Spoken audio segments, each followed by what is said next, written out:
Selamat pagi, saya Yola Simanjuntak, perwakilan dari kelompok satu. Saya dan ketiga teman saya yaitu Sarip Tuharya, Sukma Jaya, dan Rizky Ramadan akan mempresentasikan tentang kebijakan fiskal. Yang pertama, saya akan mempresentasikan tentang definisi kebijakan fiskal. Kata fiskal berasal dari bahasa Latin, fiscus, yaitu nama seorang pemegang kuasa atas keuangan pertama pada zaman Romawi kuno. Secara harfiah berarti keranjang atau tas. Adapun kata fis dalam bahasa Inggris berarti perbendaharaan atau pengaturan keluar masuknya uang dalam kerajaan.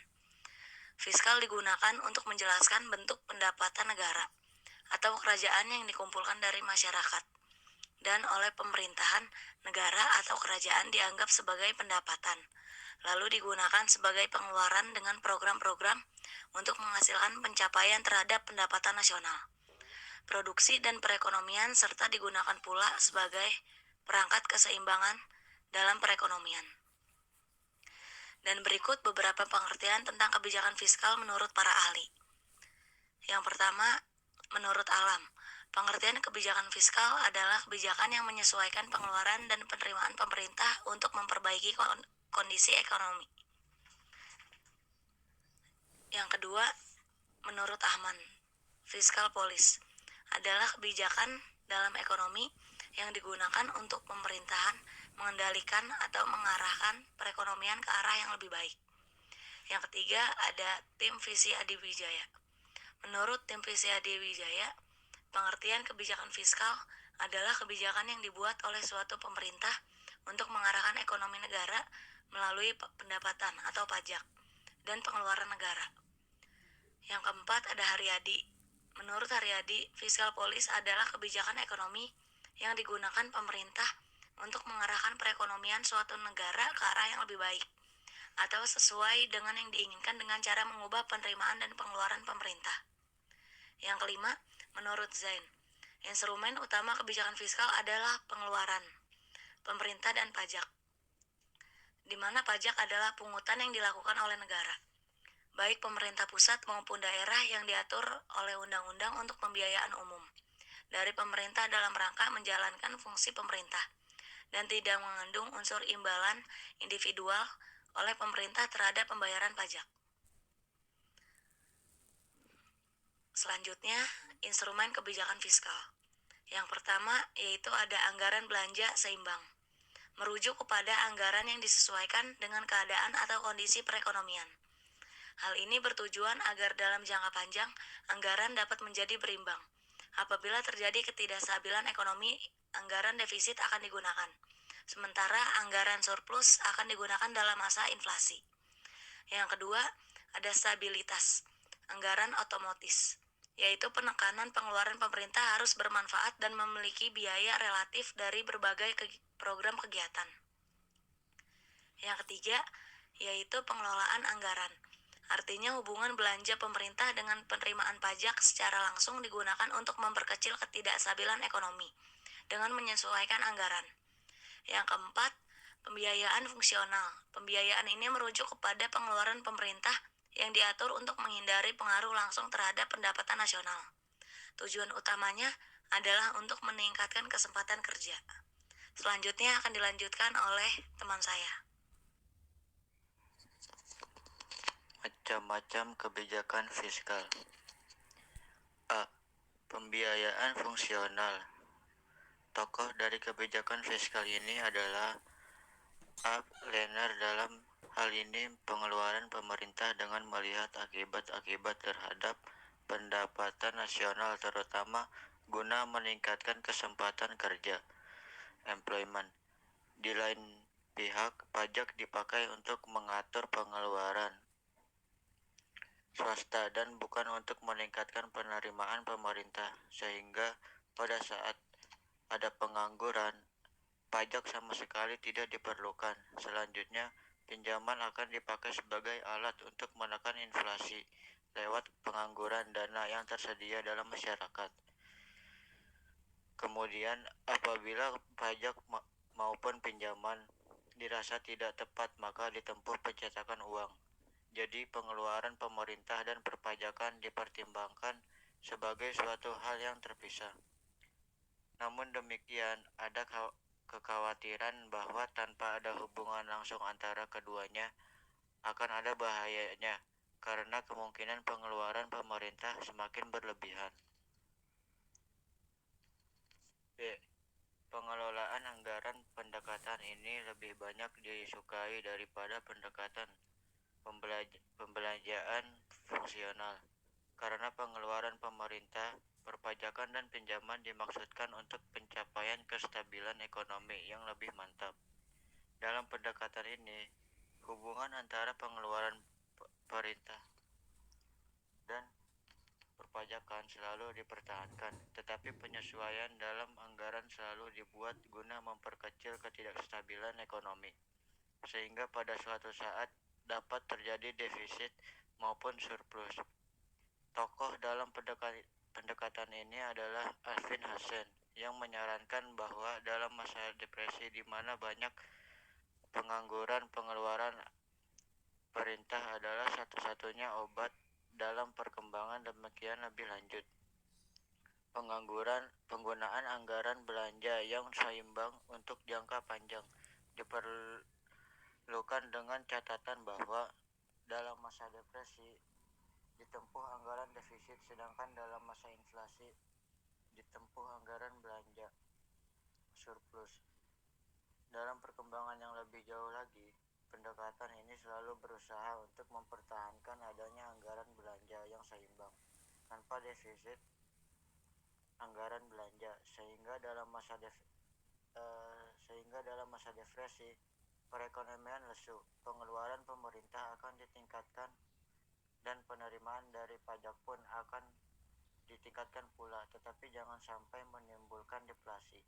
Sebaliknya, dalam masa inflasi, pajak akan dimanfaatkan sebaik-baiknya guna mencegah timbulnya akibat inflasi yang tidak diinginkan.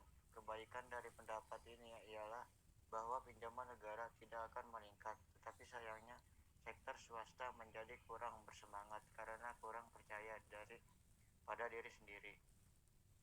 C.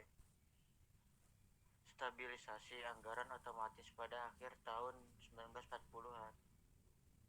Kepercayaan lebih banyak diberikan kepada mekanisme otomatis dari politik fiskal. Penyesuaian secara otomatis dalam penerimaan dan pengeluaran pemerintah terjadi sedemikian rupa, sehingga membawa pada perekonomian menjadi stabil, tanpa campur tangan pemerintah yang disengaja dengan stabilitas otomatis. Pengeluaran pemerintah akan ditentukan berdasar atas perkiraan manfaat dan biaya relatif dari berbagai macam program, dan pajak akan ditentukan sehingga menimbulkan surplus dalam periode kesempatan kerja penuh. Apabila ada kemunduran dalam kegiatan usaha, program pengeluaran pemerintah dan perpajakan tidak akan diubah, namun penerimaan dari pajak akan menurun, terutama dari pajak pendapatan di lain pihak.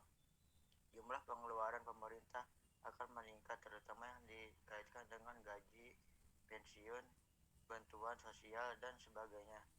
Akibat defisit dalam anggaran belanja pemerintah muncul dan mendorong perkembangan sektor swasta kembali sampai tercapainya kesempatan kerja penuh.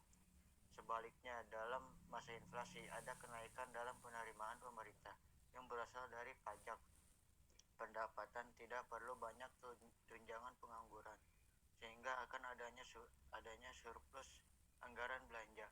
Peranan bullet-in flexibility ini dapat ditingkatkan dengan penambahan pengeluaran pemerintah pada proyek-proyek pekerjaan umum. D. Anggaran belanja seimbang, suatu modifikasi dari atas anggaran yang disesuaikan dengan keadaan.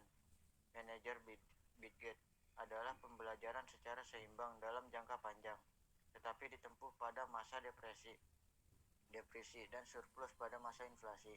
Kegagalan dalam mempertimbangkan keseimbangan anggaran dalam jangka panjang dapat menimbulkan hilangnya kepercayaan masyarakat terhadap pemerintah.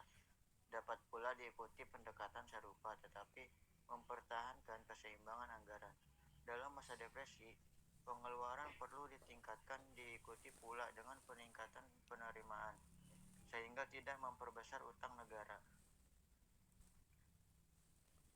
Tujuan kebijakan fiskal. Secara garis besar, Tujuan kebijakan fiskal adalah untuk mempengaruhi jalannya perekonomian dengan berbagai sasaran berikut ini. A. Meningkatkan PDB dan pertumbuhan ekonomi. Kebijakan fiskal bertujuan untuk meningkatkan pertumbuhan ekonomi secara maksimal karena berpengaruh besar dengan pemasukan atau pendapatan negara, meliputi bea dan cukai, pajak bumi dan bangunan, pajak penghasilan, devisa negara, impor pariwisata, dan lainnya. Selain itu, contoh pengeluaran negara yang dimaksud diantaranya pembangunan sarana dan prasarana umum, belanja persenjataan, proyek pemerintah, pesawat, dan program lain untuk kesejahteraan masyarakat. B. Memperluas lapangan kerja dan mengurangi pengangguran. Seperti yang kita ketahui, pengangguran merupakan salah satu masalah yang menjadi momok di suatu negara. Di Indonesia, tingkat pengangguran sudah berkurang 140.000 jiwa. Menurut presentasi tingkat pengangguran terbuka, jika pada Februari 2017 angkanya mencapai 5,33%, pada Februari tahun 2018 angkanya berada di level 5,13%. Hal tersebut tidak terlepas dari pelaksanaan kebijakan fiskal memang diaplikasikan serta menjadi prioritas dalam upaya pencegahan timbulnya pengangguran. C. Menstabilkan harga-harga barang atau mengatasi inflasi. Turunnya harga suatu barang membuat hilangnya harapan untuk mendapatkan keuntungan bagi sektor swasta. Akan tetapi, harga yang terus meningkat juga bisa mengakibatkan inflasi. Di sisi lain, inflasi bisa memberikan keuntungan seperti menciptakan kesempatan kerja penuh. Akan tetapi, inflasi juga bisa berdampak negatif pada kelompok atau orang yang berpenghasilan rendah karena daya beli jadi menurun. Masalah inflasi yang tak kunjung stabil berpotensi besar membuat kepercayaan masyarakat terhadap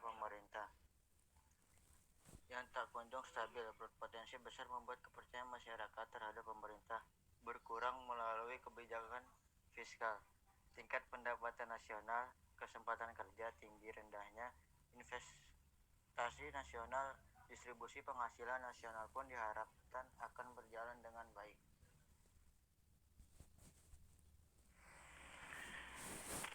Baik, saya lanjut. Di sini ada kebijakan fiskal. Kebijakan anggaran pembiayaan fungsional itu mengatur pengeluaran pemerintah dengan memperhatikan pengaruhnya pada peningkatan kesempatan kerja.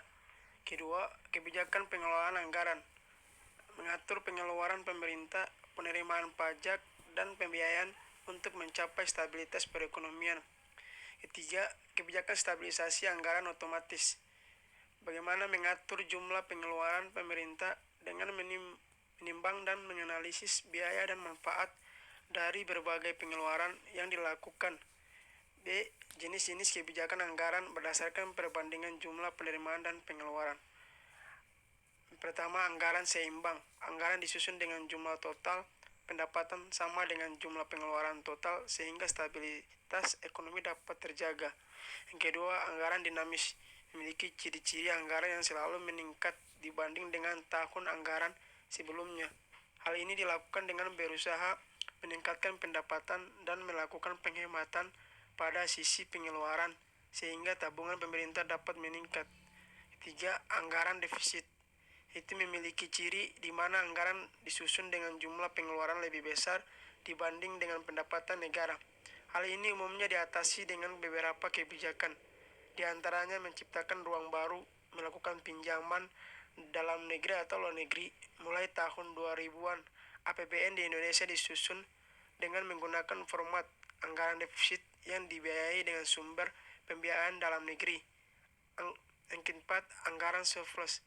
Itu memiliki ciri di mana jumlah pendapatan lebih besar dari jumlah pengeluaran.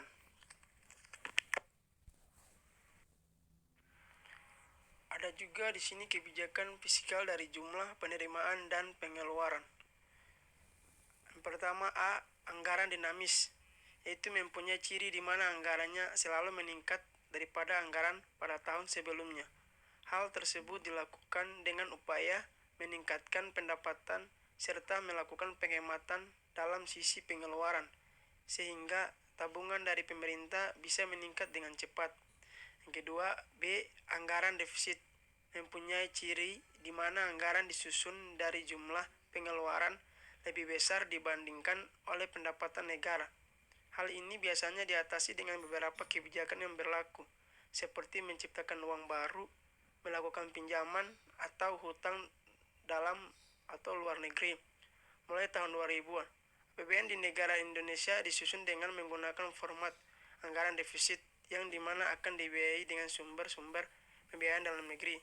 Yang C, anggaran surplus, mempunyai ciri di mana jumlah pendapatan lebih besar dibandingkan dengan jumlah pengeluaran total oleh pemerintah.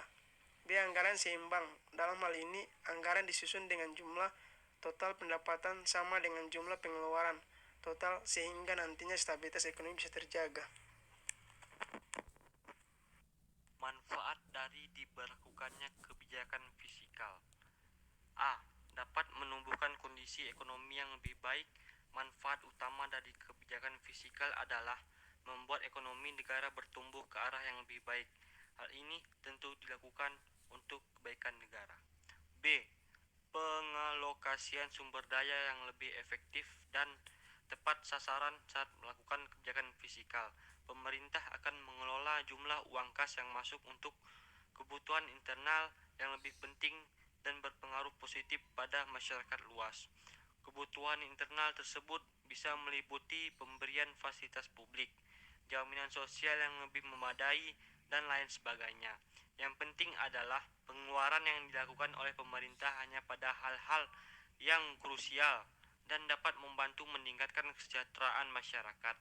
Dengan begitu, rakyat tetap bisa menjalankan aktivitas rutinnya seperti biasa dan tetap menjadi produktif. C. Menstabilkan kondisi ekonomi negara jangka pendek. Kondisi perekonomian dunia yang tidak stabil dan fluktuatif membuat pemerintah harus proaktif mencanangkan kebijakan fiskal yang dianggap perlu untuk diaplikasikan. Salah satu contoh ketidakstabilan kondisi ekonomi negara adalah saat harga pangan atau suatu komoditas mengalami krisis dan harganya melambung tinggi. Alhasil, daya beli konsumen akan kebutuhan tersebut menjadi berkurang dan pemerintah perlu menstabilkan harganya kembali. Pemerintah bisa mengeluarkan kebijakan berupa penurunan pajak dari penjualan komoditas tersebut sehingga harga jualnya menjadi sedikit lebih terjangkau. Dalam kasus yang berbeda, yang mana kondisi ekonomi negara sedang kacau karena inflasi berskala besar, pemerintah dapat membatasi pembelanjaan negara. Jika jumlah uang yang beredar di masyarakat terlalu banyak, kebijakan fiskal yang dikeluarkan pemerintah adalah menaikkan pajak yang dibebankan kepada masyarakat. D. Pemerintah mampu melakukan pengembangan pada pembangunan jangka panjang negara melalui pembangunan berjangka panjang tersebut. Pertumbuhan ekonomi yang diharapkan dapat tercapai. Dengan begitu, masyarakat dapat memiliki kondisi ekonomi yang lebih stabil, fasilitas, serta infrastruktur publik yang lebih memadai. Fungsi kebijakan fiskal. Fungsi kebijakan fiskal diatur dalam Undang-Undang Nomor 17 Tahun 2003 Pasal 3 Ayat 4 tentang Keuangan Negara, yaitu fungsi otoritas perencanaan, pengawasan, alokasi, stabilisasi, dan distribusi. A. Fungsi otoritas adalah ketika anggaran negara menjadi pedoman untuk mencari pendapatan dan belanja untuk tahun yang bersangkutan. B. Fungsi perencanaan merujuk ketika anggaran negara menjadi dasar bagi manajemen dalam merencanakan anggaran tahun yang bersangkutan. C. Fungsi pengawasan adalah ketika anggaran negara menjadi pedoman untuk menilai apakah kegiatan penyelenggaraan pemerintahan negara sesuai dengan ketentuan yang telah ditetapkan. D. Fungsi alokasi, yaitu ketika anggaran negara dialokasikan untuk tujuan mengurangi tingkat pengangguran dan pemborosan sumber daya, serta menambah efisiensi dan efektivitas perekonomian negara. E. Fungsi stabilisasi, yaitu ketika anggaran pemerintahan menjadi alat untuk memelihara dan mengupayakan keseimbangan fundamental perekonomian. F. Fungsi distribusi, yaitu ketika kebijakan negara membuat kebijakan anggaran dengan adil dan rasa kepatutan. Akan saya lanjut, yaitu ada kesimpulan. Kebijakan ekonomi memiliki peran yang sangat penting dalam suatu tatanan negara sebagai penstabilan ekonomi. Pemerintah menjalankan kebijakan fiskal adalah dengan maksud untuk mempengaruhi jalannya perekonomian. Atau dengan kata lain, kebijakan fiskal pemerintah berusaha mengarahkannya jalannya perekonomian menuju keadaan yang diinginkannya. Sehingga dengan adanya kebijakan fiskal ini, pemerintah berharap dapat mengendalikan dan mengawasi keadaan ekonomi. Demikian presentasi dari kami. Semoga hasil yang didapatkan dari presentasi ini bisa bermanfaat untuk kita semua. Jika ada kekurangan atas penyampaian dan tindakan, saya mohon maaf. Terima kasih.